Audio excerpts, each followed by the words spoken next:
So if I have a water softener installation company and I want a consistent flow of inquiries, I don't know where to start, what would you recommend?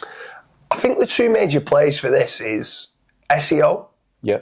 So that you're generating leads in-house and you've got a positive branding online, lots of 5-star reviews, video testimonials, lots of case studies, and then teaming up with a lead generation company.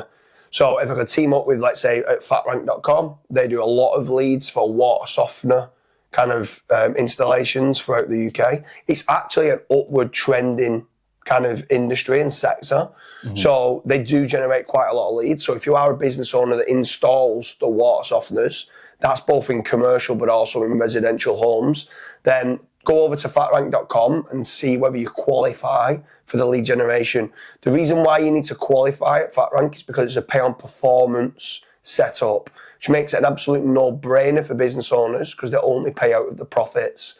But what I would say, if you are looking to team up with a lead generation company, don't throw all your eggs in one basket. Team up with 2 or 3 other companies and then try to track who gives the best KPIs for return on investment. They're my 2 major plays. Like, would you do anything else? Obviously, you've got organic SEO, you've got pay-per-click, and you've got Facebook ads or social media ads.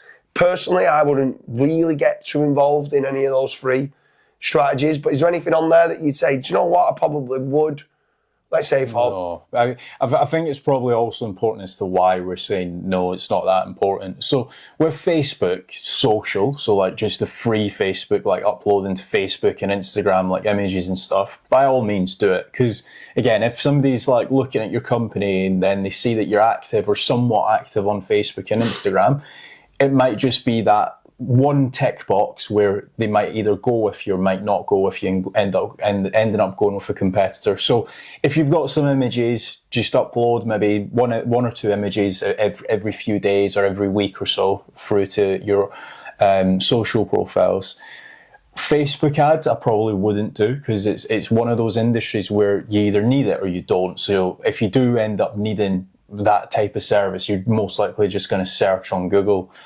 With PPC, Google pay-per-click, that can be very, very expensive very quickly. So again, if you've not got somebody in-house or if you've not got an actual agency that's working on the actual account day in, day out, adding negative keyword lists, banning certain IPs, making certain that your competitor's not clicking on your ads, running your budget down.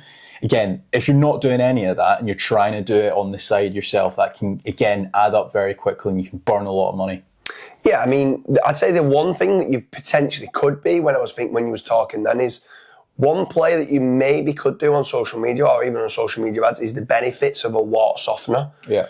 When companies first came to us and they was installing it, I was like, I don't even know what water softening is. Yeah. Right. So obviously, the fact that I didn't know what it was means that there's probably people out there that go, do I need a water softener at my house? Is this good for removing the lime scale? Yeah. Like, if anyone doesn't know what it is, when you start filling up your kettle every time, after 6 months, if you start looking inside your kettle, you'll see like a lime scale build up. This cleans the water within like the ecosystem of all the water that's coming in, all the water's going into your radiators and everything like that. So water softening, because the fact that I didn't know about it means that there might be some others that don't know about it. Yeah. So some sort of awareness of this is what you can have and look at this case study of what we've done. So for that reason, maybe social media ads might be okay. I'd still say my 2 major plays are SEO and lead generation. Yeah, I would agree with that, yeah. So if you are an installation company that installs water softeners, head on over to fatrank.com to see whether you qualify. Like I said, don't throw all your eggs in one basket. Go to 1 or 2 other lead generation companies. And the holy grail of any successful business, if you can generate your own leads via SEO and building out your own website, that's something that I would say is a major play for how to grow a water softening company.